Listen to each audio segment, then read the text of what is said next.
உத்திரமேரூர் வட்டாரத்தில் 186 அங்கன்வாடி மையங்கள் செயல்படுகிறது.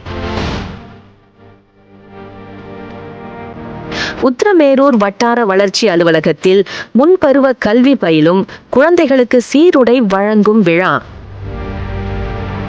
இதில் காஞ்சி தெற்கு மாவட்ட செயலாளர், உத்திரமேரூர் சட்டமன்ற உறுப்பினர் க. சுந்தர் கலந்து கொண்டு முன்பருவ கல்வி பயிலும் 3755 குழந்தைகளுக்கு சீருடை வழங்கும் பணியினை சீருடை வழங்கி துவக்கி வைத்தார்.